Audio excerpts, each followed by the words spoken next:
अब 8 अध्यायको कथा श्रवण गर्नेछौँ।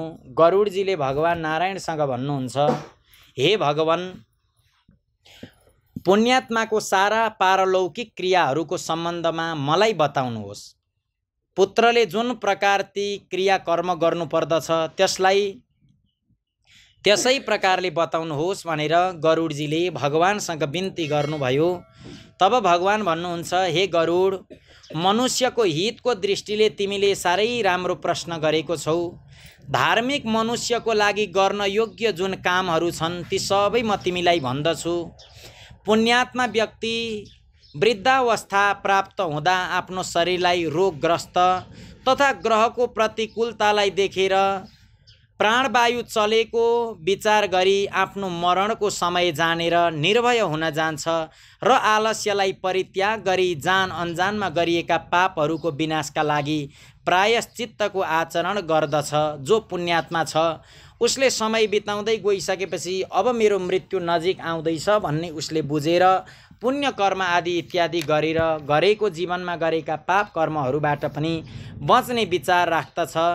जब आतुर काल उपस्थित हुन्छ भने स्नान गरी शालिग्राम स्वरूप भगवान विष्णुको पूजा गराउनु पर्दछ भनेर बताइयो। सकेसम्म थाहा भएसम्म गन्ध, पुष्प, कुमकुम, तुलसी दल, धूप, दीप तथा धेरै मोदक आदि नैवेद्यलाई समर्पित गरी भगवानको अर्चना गर्नुपर्दछ र विप्र ब्राह्मणहरूलाई दक्षिणा दिएर नैवेद्यको नै भोजन गराउनु तथा अष्टाक्षर अथवा द्वादशाक्षर मन्त्रहरूको जप गराउनु पर्दछ भनेर बताइयो। भगवान विष्णु र शिवको नामको स्मरण गरोस् र सुनोस्। भगवानको नाम कानद्वारा सुन्नाले त्यो मनुष्यको पापलाई नाश गर्दछ। नामले भगवानको जुन नाम छ त्यो नामले गरेका अनेक प्रकारका पापहरू नष्ट भएर जान्छन्। कलियुगको प्रमुख सार, कलियुगबाट व्यक्ति बच्नको लागि, कलियुग रूपी भवसागरबाट तर्नको लागि भगवानको नाम रूपी नौका, नाम रूपी डुङ्गाको आश्रय जसले लियो उसले दुनियाँमा गरेको पाप कर्महरूलाई पनि पखालो र उसले परमात्माको दिव्य धामतिर यात्रा गर्न पाउनेछ। जसले आफ्नो जिह्वाद्वारा परमात्माको नाम जप्दछ। रोगीको नजिकमा गएर कसैले पनि यस्तो शब्द नगरिदिनु अरे, ए तपाईँलाई यही रोग लागेको रहेछ, यही रोग लागेर उनको पनि मृत्यु भएको थियो भनेर नभन्नु अरे। उसको आत्मबल अझै कमजोर हुन्छ अरे। बिमारी आदि इत्यादि भएको ठाउँमा ला नभन्नु अरे, ठिक भइहाल्छ नि, हजुरलाई आत्तिनु पर्दैन भनेर भन्नु अरे। दिन हामीले निकालेर केही सक्दैनौँ, बोल्नको लागि मिठो बोलिदिनु अरे। मर्ने बेलामा उसको दिल नदुखाइदिनु अरे। मर्ने बेलामा उसलाई अझै दुःखमाथि दुःख नथपिदिनु अरे। मर्ने बेलामा गएर चाहिँ अनेक प्रकारका प्रश्नहरू नगर्नु अरे। बरु भगवानको नामको उच्चारण गर्नु, बरु भगवानको चिन्तन गर्नु भनेर बताइएको छ। रोगीको नजिक आएर बान्धवहरूले शोक नगर्नु, दुःख नजताउनु, तर मेरो पवित्र नामको भगवान भन्नुहुन्छ बारम्बार स्मरण गर्नु, मेरो नाम जपिरहनु उनीहरूले। विद्वान व्यक्तिले मत्स्य, कुर्म, वराह, नारसिंह, वामन, परशुराम, राम, कृष्ण, बुद्ध र कल्की यी 10 नामको सदा सर्वदा स्मरण गर्नु, कीर्तन गर्नु। जो व्यक्ति रोगी व्यक्तिहरूको नजिकै गएर अरू केही कुरा नगरिकन यी 10 नामहरूको कीर्तन गर्दछ, यो 10 नाम मर्न लागेको व्यक्तिको कानमा गएर गाइदिन्छ भने तिनै त्यसको साँचो बान्धव भनेर भनिएको छ। मर्ने बेलामा यो कार्य गर्ने नै सच्चा बान्धव हो, भगवानको नाम जपिदिने। कृष्ण यी मङ्गलमय नाम जसको बाणीबाट उच्चारित हुन्छ त्यसको करोडौँ महापातक तत्व तत्काल भस्म हुन जान्छ भनेर बताइएको छ। किनकि अजामिलले भगवानको नाम जपेको कारणले गर्दाखेरि उनको कल्याण भएको थियो।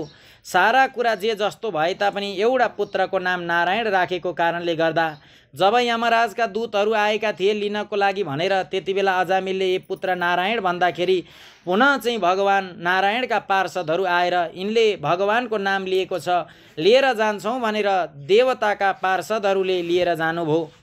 त्यति बेला यमराजका दूतहरूले यमराजजीसँग गएर भन्दाखेरि यमराजले भन्नुभयो नारायणको नाम बिस्तारी ल्याऊ, नारायणको नाम त्यति उच्च आवाजमा लिनु हुँदैन। भगवानको नारायणको नाम जुन छ त्यो एक पटक उच्चारण गर्दा पनि अनेक जन्ममा गरेका पाप कर्महरू पनि तत्क्षण समाप्त भएर जान्छ भनेर यहाँ अजामिलको प्रसङ्गलाई पनि जोडिएको छ, जुन कथा हामीले पटक पटक सुनिरहेका हुन्छौँ। गरे भने फेरि जो श्रद्धापूर्वक यदि भगवानको नामको उच्चारण गर्दछ भने तिनको विषयमा अरू के भन्नु र। दूषित चित्तवृत्ति भएका व्यक्तिद्वारा पनि स्मरण गर्दा भगवान त्यसको समस्त पापलाई नष्ट गरिदिनुहुन्छ। जानेर होस् चाहे अनजानमा होस् भगवानको नामको स्मरण गर्नु भनेर गरुड पुराणले पनि बताएको छ, अनेक धर्मशास्त्रहरूले पनि बताएको छ। जसरी जानेर या अनजानमा अग्निलाई छुँदा पोल्छ, जसरी जानेर या अनजानमा विषलाई पिउँदा मरिन्छ, त्यसै गरी जानेर होस् या अनजानमा होस् भगवानको नाम लिन सकियो भनेदेखि यो भवसागरबाट पार तरिन्छ भनिएको छ। यो संसारको नाम एउटा भवसागर हो, सागर हो। यो संसारको नाम पनि भवरूपी सागर, अर्को एउटा सागर हुन्छ। त्यो सागरमा पनि जल बगिरहँदा उथल पुथल हुन्छ, कहिले माथि कहिले तल, जल एक नासले कुद्दैन। यो भवसागरमा पनि मनुष्य एक नासको हुँदैन अरे, कहिले दुःख कहिले सुख यो आइरहन्छ, उथल पुथल भन्ने जीवनमा भइरहन्छ भन्ने कुरो बताइयो। दूषित चित्तवृत्ति भएका व्यक्तिहरूद्वारा पनि स्मरण गर्दा भगवान त्यसको समस्त पापहरूलाई नष्ट गरिदिनुहुन्छ। जसरी अनिच्छापूर्वक पनि स्पर्श गर्नाले अग्निले जलाउँदछ नै, हे द्विज पापहरूको समूल विनाश गर्न जति शक्ति भगवानको नाममा छ, जुन भगवानको नाम जप्नाले, जुन ईश्वरको स्मरण गर्नाले हामीले गरेको पाप कर्महरू सफा हुन्छन्, मनुष्य त्यति पाप गर्नको लागि सक्षम छैन अरे जुन पाप चाहिँ भगवानको नामले सफा गर्न नसकोस्। भगवानको नामले सबै पापलाई समाप्त गरिदिन्छ, पखालिदिन्छ भनेर बताइएको छ। यमदेव आफ्ना दूतसँग भन्नुहुन्छ, हे दूत हो हाम्रो सामुन्ने नास्तिक जनलाई लिएर आउनु, जसले भगवानको चिन्तन गर्छ, जसले परमात्माको स्मरण गर्छ, जसले अरूको भलो चिताउँछ, जसले अरूको राम्रो होस् भन्ने चिताउँछ, जो परमार्थको लागि जिरहेको छ, जसले चाहिँ ईश्वरको गुणगान गाएर आफ्नो समय बिताइरहेको छ, त्यस्तो व्यक्तिलाई कहिल्यै पनि नल्याउनु।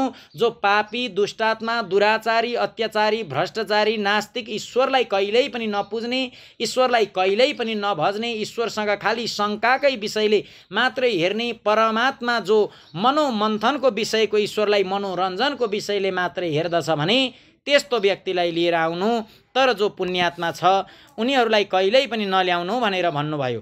किनकि म स्वयं अच्युत, केशव, राम, नारायण, कृष्ण, दामोदर, वासुदेव, हरि, श्रीधर, माधव, गोपिका वल्लभ, जानकी नायक रामचन्द्रको भजन गर्दछु। हे दूतहरू हो, जो व्यक्ति, हे कमल नयन, हे वासुदेव, हे विष्णु, हे धरणीसुत, हे अच्युत, हे शङ्खचक्र पाणी, हजुर मेरो शरणदाता हुनुहुन्छ, यस्तो भन्दछन् ती निष्पाप व्यक्तिहरूलाई तिमी टाढैबाट छोडिदिनु भनेर बताउनु भयो। यमराज भन्नुहुन्छ, हे दूत हो, जो निष्किञ्चन र रसज्ञ परमहंसद्वारा निरन्तर आस्वादित भगवान मुकुन्दको पादारविन्द मकरन्द रसले विमुख छन्, अर्थात् भगवत भक्तिबाट विमुख भएर रहेका छन् र नरकको मूल गृहस्थीको प्रपञ्चमा तृष्णाले बद्ध छन्, त्यस्ता असत् पुरुषहरूलाई मेरो सामुन्ने लिएर आउनु भनेर भन्नुभयो। जसको जिह्वाबाट कहिल्यै पनि भगवानको स्मरण निस्किएको छैन, जसको कर्णबाट कहिल्यै पनि भगवानका कानहरू, कर्णरूपी चाहिँ दुलादेखि, कर्णरूपी चाहिँ द्वारदेखि जब हृदयमा प्रवेश गरेका छैनन्, नराम्रो कुराहरू प्रवेश गर्ने पनि यिनै दुईटा द्वार अरे, र हाम्रो मनमा राम्रो विचार प्रवेश गर्ने पनि यिनै दुईटा द्वार अरे। यदि आँखाले नराम्रो कुरा देखो भने मनमा नराम्रो विचार आउँछ, कानले नराम्रो कुरा सुनो भने मनमा नराम्रो विचार आउँछ, आँखाले राम्रो दृश्य देखो भने मनमा राम्रो भावना जाग्छ, कानले राम्रो कुरा सुनो भने मनमा राम्रो भावना जाग्छ। यो दुईटा कुरालाई विशेष रूपमा जसले चाहिँ आफ्नो अधीनमा राख्छ उसले आफ्नो जीवनलाई सुधार्छ, यस लोकलाई पनि स्वर्ग बनाउँछ, परलोकमा पनि उसले यमराजका कुनै प्रकारका दण्डहरू भोग्नु पर्दैन भनेर बताइएको छ। जसले भगवानको चरणाबिन्दको स्मरण गर्दैन, शिर एकपटक पनि भगवानलाई प्रणाम गर्दैन, त्यस्ता विष्णुको आराधना उपासन नगरिकन जसले आफ्नो समय बिताउँछ त्यस्तालाई लिएर आउनु। तर जो मेरो भक्त छ, जसले मेरो चिन्तन गरिरहन्छ उसलाई कहिल्यै पनि नल्याउनु भनेर स्वयं भगवानले भन्दै हुनुहुन्छ गरुडलाई। तसर्थ हे पक्षित र गरुड, जगतमा मङ्गल स्वरूप भगवान विष्णुको कीर्तन नै एकमात्र महान पापहरूको आत्यन्तिक र एकान्तिक निवृत्तिको प्रायश्चित हो, यस्तो कुरा तिमीले बुझ्नुपर्छ, जान्नुपर्छ भनेर भन्नुभयो। नारायणदेखि पराङ्मुख टाढा रहने व्यक्तिहरूद्वारा गरिएका प्रायश्चित्ताचरण पनि दुर्बुद्धि प्राणीलाई त्यसै प्रकार पवित्र गर्न सकिन्न जस्तो मदिराले भरिएको माटोको भाँडोलाई गङ्गाजी सदृश नदीहरू पवित्र गराउन सक्दिनन्। भगवान कृष्णको नाम स्मरणले पाप नष्ट भई जानको कारण जीवले नरकलाई देख्नु पर्दैन र सपनामा पनि कहिले यम र यमदूतहरूलाई त्यो जीवले देख्नु पर्दैन जसले ईश्वरको चिन्तन गर्छ भनेर बताइएको छ। जो व्यक्ति अन्तकालमा नन्दनन्दन भगवान श्रीकृष्ण जसको पछाडि हिँड्दछन् त्यस्तो गाई ब्राह्मणलाई दान दिन्छ, त्यो मासु हड्डी पिप र रगतले बनेको जुन बैतरणी नाम गरेको नदी छ त्यो नदीमा कहिल्यै पनि खस्दैन। उसलाई तिनै गाईको पुच्छर समाएर पार तर्नको लागि सहायता मिल्छ जसले बैतरणी नाम गरेको धेनु आदि इत्यादि ब्राह्मणलाई गौदान गरेको हुन्छ। जो मृत्युको समयमा नन्दनन्दन यस प्रकारको बाणी भगवान नामको उच्चारण गर्दछ, मर्ने बेलामा ईश्वरको चिन्तन गरियो भने पनि, मर्ने बेलामा भगवानको नाम मुखबाट उच्चारण भयो भने पनि बैतरणी नाम गरेको नदीमा पर्नु पर्दैन भनेर बताइएको छ। अत पापहरूको समूहलाई नाश गर्ने महाविष्णुको नामको स्मरण गर्नुपर्छ अथवा गीता या विष्णु सहस्र नामको पठन अथवा श्रवण गर्नुपर्दछ। एकादशीको व्रत, गीताको पाठ, गङ्गा जलको मुखबाट रसपान, तुलसी दल आदि इत्यादिको पान, भगवान विष्णुको चरणामृतको पान यी मरणकालमा मुक्ति दिनेवाला हुन् भनेर भनिएको छ। त्यसपछि घिउ र सुन सहित अन्नदानको सङ्कल्प गर्नु, श्रोत्रिय द्विजलाई बाछा सहितको गौदान अर्पण गर्नु। हे तार्क्ष, जो मनुष्य अन्तकालमा थोरै वा धेरै दान दिन्छ र पुत्र त्यसको अनुमोदन गर्दछ त्यो दानलाई अक्षय दान भनेर भनिएको छ। कहिल्यै पनि उसको क्षय हुँदैन, त्यो चिज उनले भोगेरै छोड्छन्। सत्पुत्रले अन्तकालमा सबै प्रकारका दान गरिदिनुपर्छ। लोकमा धर्मज्ञ पुरुष यसैको कारण पुत्रको लागि प्रार्थना गर्दछन्। भूमिमा स्थित आधा आँखा चिम्लन लागेका बुबा, प्राणलाई त्याग्न लागेका पितालाई देखेर पुत्रले उसद्वारा पूर्व सञ्चित धनको विषयमा तृष्णा नगरिकन मर्न लागेको बुवा हुनुहुन्छ भने उहाँको लागि गर्नुपर्ने कर्महरू गर्नुपर्छ भनेर बताइयो। सत्पुत्रद्वारा दिएको दानले जबसम्म त्यसको पिता जीवित हुन्छन् तबसम्म र फेरि मृत्यु पर्यन्त सूक्ष्म शरीरले पनि परलोकको बाटोमा त्यो जीवले कहिल्यै पनि दुःख पाउँदैन भनेर बताइएको छ। आतुरकाल र ग्रहणकाल ती दुवै कालमा दिएको दानको धेरै ठुलो महिमा रहेको छ। यसर्थ तिल आदि अष्टदान अवश्य दिनुपर्छ अरे। तिल, फलाम, सुन, कपास, नुन, सप्तधान्य, भूमि र गाई। सप्तधान्य धान, जौ, गहुँ, मुग, मास, काउनु वा कगुनी र सातौँ चना भनेर सप्तधान्य भनेर भनिएको छ। सप्तधान्य, भूमि र गाई यसमध्ये एउटा एउटाको दान गर्नाले पनि धेरै ठुलो पुण्यको फल प्राप्त हुन्छ। यो अष्टमहादान महापातक नाश गर्ने खालको छ। अत अन्तकालमा यसलाई दान गरोस्। यी दानको जो उत्तम फल छ त्यसलाई सुन। 3 प्रकारका पवित्र तिल मेरा पसिनाबाट प्राप्त भएका हुन् भनेर भगवानले भन्नुहुन्छ। भएका हुन्। ब्राह्मणहरूलाई भोजन गराउँदाखेरि पनि विशेष रूपले पितृहरूको कल्याण होस् भनेर चाहँदा श्रद्धारूपी अञ्जली अर्पण गर्ने ग्रन्थ हो गरुड पुराण। मरेका व्यक्तिहरूलाई श्रद्धाञ्जली प्रदान गराउने ग्रन्थ हो गरुड पुराण।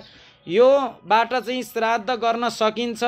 श्राद्ध आदि इत्यादि कर्म गर्नुपर्छ। कसैले श्राद्ध गर्ने शक्ति छैन भने स्वयं भगवानले भन्नुभएको छ यदि शक्ति छैन रुपियाँ पैसा मागेर श्राद्ध नगरोस् अरे। यस्तो कुरो छ, सबैले सुन्नु पर्यो, बुझ्नु चाहिँ पर्यो। रुपियाँ पैसा मागेर ऋण खोजेर अब उसले के गर्ने त रुपियाँ पैसा छैन भन्दाखेरि भनिएको छ, भगवानले आफै भन्नुहुन्छ यदि सूर्य नारायण भगवानलाई हेरेर 1 लोटा जलमा तिल मिसाएर, पितृहरू प्रसन्न हुने तिलद्वारा तिल मिसाएर हे पूर्वजहरू हो, हे पितृ पितामहहरू हो, हजुरहरूको लागि मैले श्राद्ध गर्नको लागि, पिण्डदान दिनको लागि, ब्राह्मणहरूलाई भोजन गराउनको लागि सम्पत्ति त छैन, तर आज हजुरको तिथिको दिन मैले 1 लोटा जलमा तिल मिसाएर हजुरहरूको तृप्ति होस् भनेर अर्पण गरेँ है भनौँ भने पनि पितृहरूको उद्धार हुन्छ, पितृहरू तर्नुहुन्छ भनेर शास्त्रहरूले बताएको छ। तर यति भनिदिने पनि पुत्र हुनु पर्यो भनेर शास्त्रले बताएको छ।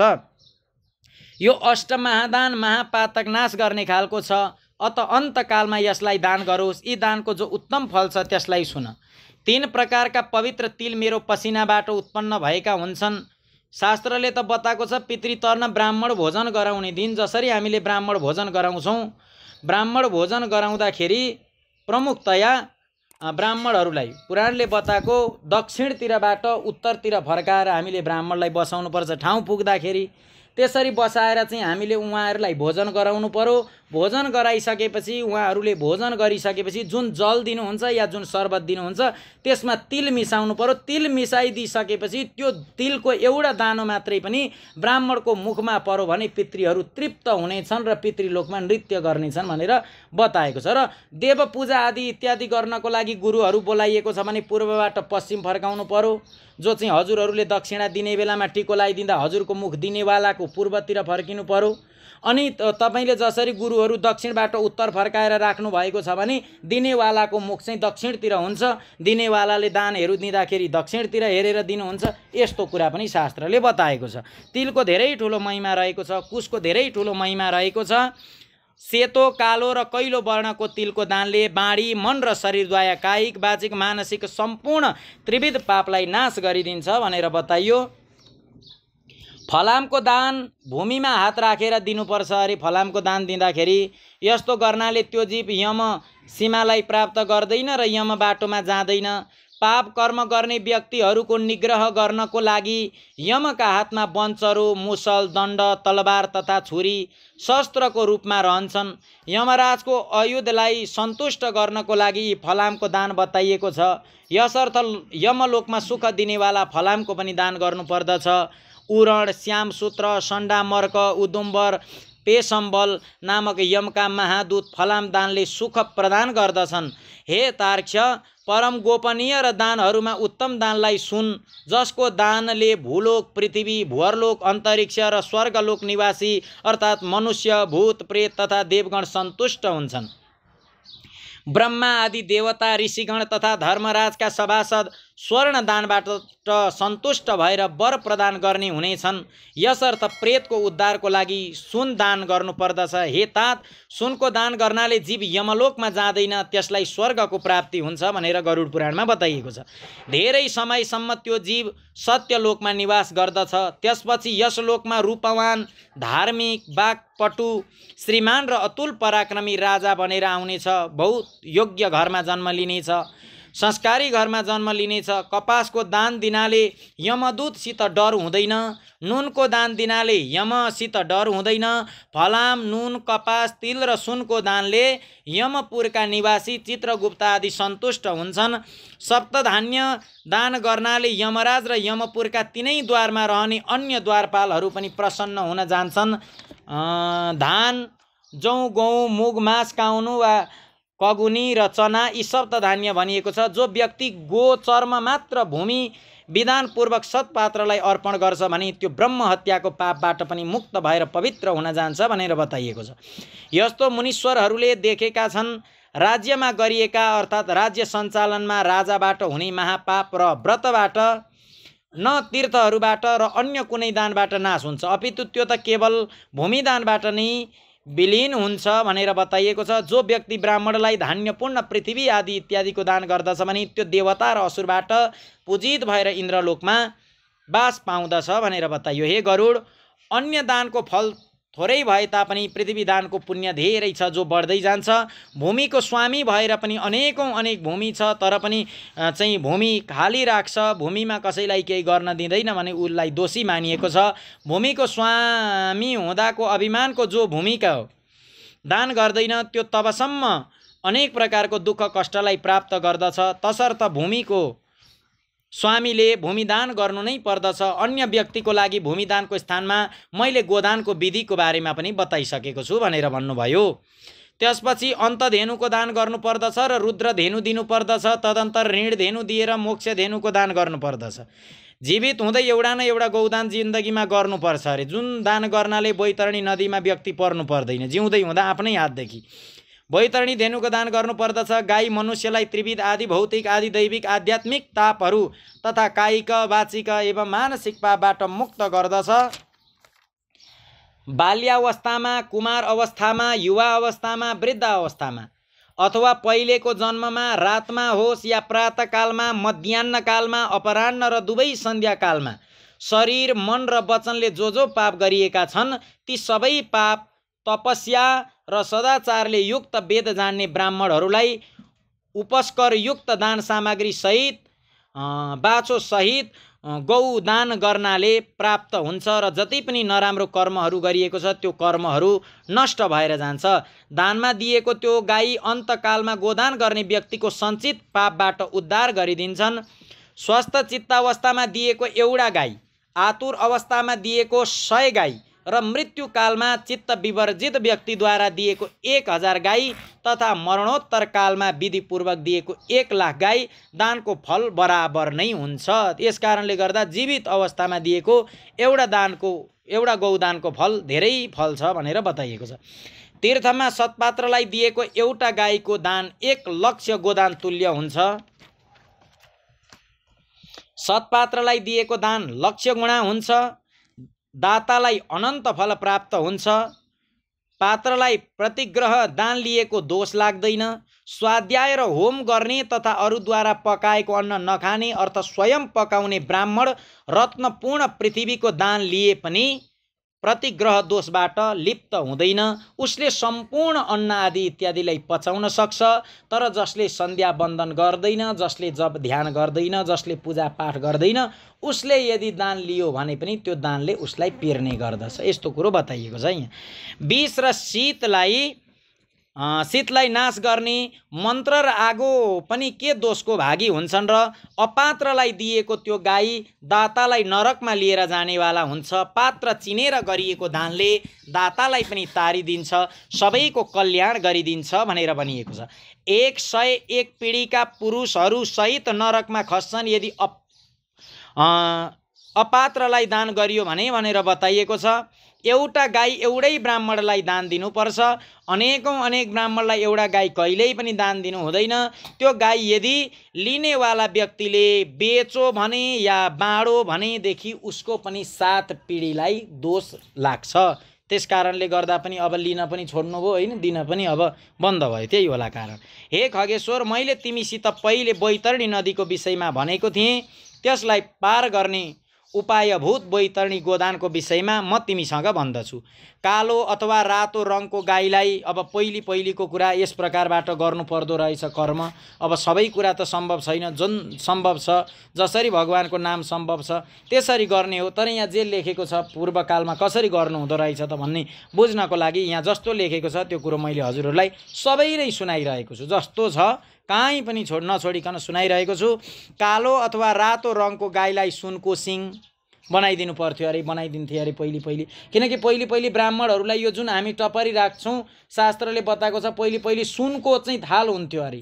त्यही सुनको थालमा चामल भरिन्थ्यो, पहिले टपरो हुँदैन थियो। शास्त्रले त्यो वर्णन गरेको छ। तर अब अहिले हामी सक्दैनौँ। त्यस पछाडि चाँदी गयो होइन, त्यस पछाडि पवित्र वस्तु भनियो, त्यति नै हो। कुल मिलाएर गाईलाई सुनको सिङ, चाँदीको खुर र काँसको पात्रको कल्चौडो सहित 2 कालो रङको वस्त्रले ढाकिदिनु। त्यसको घाँटीमा घण्टा बाँध्नु।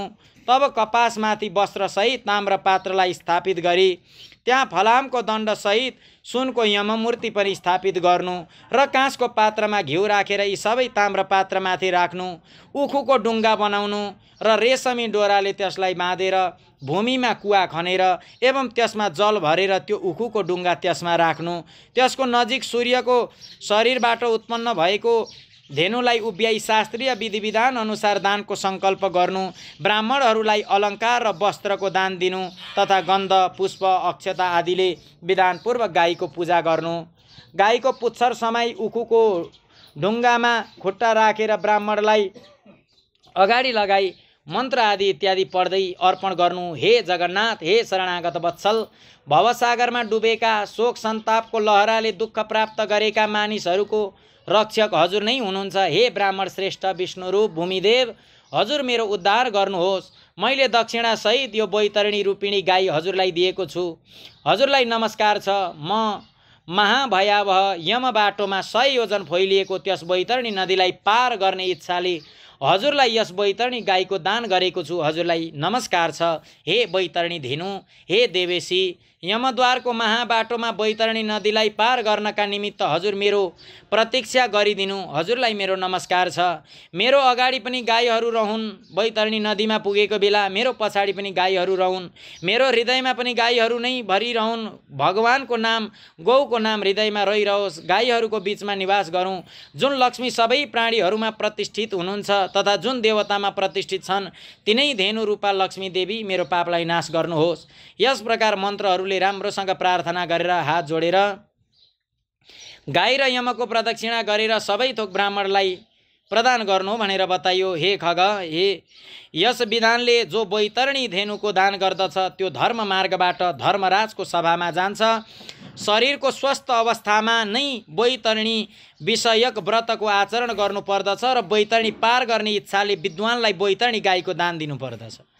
हे खग, बैतरणी गाईको दान गर्नाले महाबाटोमा त्यो नदी आउँदैन, तसर्थ सर्वदा पुण्यकालमा गोदान गर्नुपर्दछ। गङ्गा आदि सबै तीर्थमा, ब्राह्मणहरूको निवास स्थानमा, चन्द्र र सूर्य ग्रहणको समयमा, सङ्क्रान्तिमा, अमावस्या तिथिमा, उत्तरायण र दक्षिणायन, कर्कट र मकर सङ्क्रान्तिमा, विभुज अर्थात् मेष र तुलाको सङ्क्रान्तिमा, व्यतिपात योगमा, युगादि तिथिमा तथा अन्य पुण्य समयमा उत्तम गोदान दिनुपर्दछ।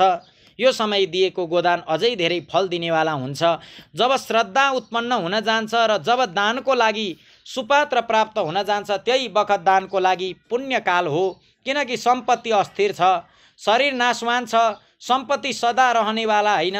सम्पत्ति मनुष्यले कमाएको हो, सम्पत्तिले मनुष्य कमाएको होइन। मृत्यु प्रतिक्षण नजिकै आइरहन्छ, तसर्थ धर्मको सञ्चय गर्नुपर्दछ। आफ्नो धन सम्पत्ति अनुसार गरिएको दान अनन्त फलवाला हुन्छ। तसर्थ आफ्नो कल्याणको इच्छा राख्ने व्यक्तिले विद्वान ब्राह्मणहरूलाई केही न केही दान अर्पण गर्नुपर्दछ। आफ्नो हातले आफ्नो कल्याणको लागि दिएको अल्प वित्तवाला त्यो दान पनि अक्षय हुन्छ र त्यसको फल पनि तत्काल प्राप्त हुन्छ। दान रूपी बाटोलाई लिएर जीव परलोकको महाबाटोमा सुखपूर्वक जान्छ, अन्यथा दान रूपी बाटो रहित प्राणीलाई यम बाटोमा दुःख प्राप्त हुन्छ। पृथ्वीमा मनुष्यहरूद्वारा जो जो दान दिएका छन्, यमलोकको बाटोमा ती सबै अघि अघि उपस्थित हुन जान्छन्। महान पुण्यको प्रभावले मनुष्य जन्म प्राप्त हुन्छ। त्यस मनुष्य योनिलाई प्राप्त गरी जो व्यक्ति धर्माचरण गर्दछ त्यो परम गतिलाई प्राप्त गर्दछ। धर्मलाई नजान्नको कारण व्यक्ति संसारमा दुःखपूर्वक जन्म लिन्छ र मर्दछ। केवल धर्मको आचरणमा नै मनुष्य जीवनको सफलता छ। धन, पुत्र, पत्नी आदि बान्धव र यो शरीर पनि सबै चिज अनित्य छ। तसर्थ धर्माचरण गर्नुपर्दछ। जबसम्म मनुष्य बाँचिरहन्छ तबसम्म बन्धु बान्धव र पिता आदिको सम्बन्ध रहन्छ। मरेपछि एकै क्षणमा सम्पूर्ण स्नेह, माया, ममता निवृत्त हुन जान्छ। जीवित अवस्थामा आफ्नो आत्मा नै बन्धु हो। यस्तो बारम्बार विचार गर्नुपर्छ। मरेपछि कसले त्यसको उद्देश्यले दान पुण्य गर्ला र यस्तो जानेर आफ्नो हातले नै सबै चिजहरू दान गर्नुपर्दछ। किनकि जीवन अनित्य छ। पछि अर्थात् त्यसको मृत्यु पश्चात कसैले पनि त्यसका लागि दान नदिन पनि सक्छन्। मृत शरीरलाई काठ र धुलोकै समान पृथ्वीमा छोडेर बन्धु बान्धव विमुख भएर फर्किन्छन्। केवल धर्म नै त्यसको अनुगमन गर्दछ। धन सम्पत्ति घरमा नै छुटेर जान्छन्। सबै बन्धु बान्धव मसानमा छुटी जान्छन्। तर प्राणीद्वारा गरिएका शुभ अशुभ कर्म परलोकमा त्यसको पछि पछि जान्छ। शरीर आगोले जल्दछ तर गरिएका कर्म कहिल्यै जल्दैनन्, साथमै रहन्छ। प्राणी जे जति पाप अथवा पुण्य गर्दछ त्यसको त्यो सर्वत्र भोग प्राप्त गर्दछ। यस दुःखपूर्ण संसार सागरमा कोही पनि कसैको बन्धु हुँदैन। प्राणी आफ्नो कर्म सम्बन्धबाट संसारमा आउँदछ र फलभोगबाट कर्मको क्षय भएपछि पुनः जान्छ, मृत्युलाई प्राप्त गर्दछ। माता, पिता, पुत्र, भाइ, बन्धु र पत्नी आदिको परस्पर मिलन, पानीको भाँडोमा एकत्र भएका जन्तुहरूको समान अथवा नदीमा बग्ने काठ समूहको समान नितान्त चञ्चल अर्थात् अस्थिर छ। कसको छोरा, कसको नाति, कसको सेवक र कसको धन संसारमा कोही पनि कसैको हुँदैन। तसर्थ आफ्नो हातले स्वयं पुण्य कर्म गर्नुपर्दछ। जबसम्म धन आफ्नो अधीनमा रहन्छ तबसम्म दान पुण्य गर्नुपर्दछ। किनकि धन अर्काको अधीन पराया भएपछि त दान दिनको लागि भन्न उत्साह साहस पनि हुँदैन। पूर्व जन्ममा गरिएका दानको फलस्वरूप यहाँ सारा धन प्राप्त भएको छ। यसर्थ यस्तो जानेर धर्मको लागि धन आदि इत्यादि अर्पण गर्नुपर्दछ। धर्मद्वारा अर्थको प्राप्ति हुन्छ, धर्मबाट कामको प्राप्ति हुन्छ, धर्मले नै मोक्षलाई प्राप्ति गराउँछ। तसर्थ धर्माचरण व्यक्तिले गर्नुपर्दछ।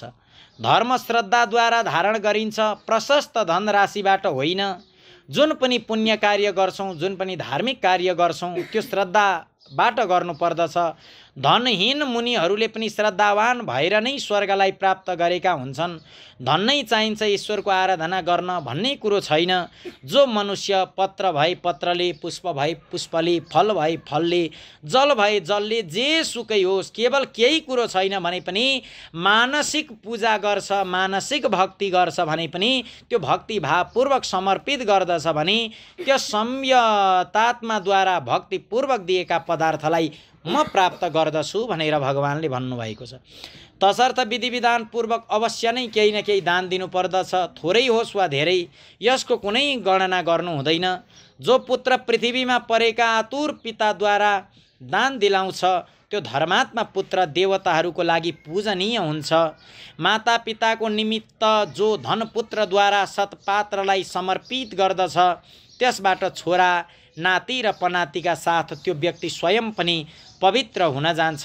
पिताको उद्देश्यले गरिएको दानबाट 100 गुणा, माताको उद्देश्यले गरिएको दानबाट 1000 गुणा, बहिनीको उद्देश्यबाट गरिएको दानबाट 10,000 गुणा र सहोदर भाइको निमित्त गरिएको दानबाट अनन्त गुणा फल प्राप्त हुन्छ भनेर बताइएको छ। दान दिनेवाला उपद्रवग्रस्त हुँदैन, त्यसलाई नरक यातना प्राप्त हुँदैन र मृत्युकालमा त्यसलाई यमदूतहरूबाट पनि कुनै प्रकारको डर हुँदैन, भय हुँदैन। हे खग, हे गरुड, यदि कुनै व्यक्ति लोभले आतुर कालमा दान दिँदैन र त्यो कन्जुस पापी व्यक्ति छ, कहिल्यै पुण्य कर्म पनि गरेको छैन भने मरेपछि शोक मग्न हुन्छ। आतुर कालमा आतुरको उद्देश्यले जो छोरा नाति, सहोदर भाइ, सगोत्री र सुहृदजन दान दिँदैनन् तिनीहरूलाई अनेक प्रकारको दोषहरू लाग्छ भनेर बताइएको छ भन्दै गरुड पुराणको 8 अध्यायको पाठ तथा कथालाई भने यहीँनेरि विराम। यो पाठद्वारा हाम्रो कामनाद्वारा पिताश्रीको उत्तम लोक उत्तम गति होस् भन्ने कामना गर्दै कथालाई यहीँनेरि विराम। अनादिनि धनो देव शङ्ख चक्र गदाधर अक्षय पुण्डरीकाक्ष प्रेत मोक्ष प्रदो भव।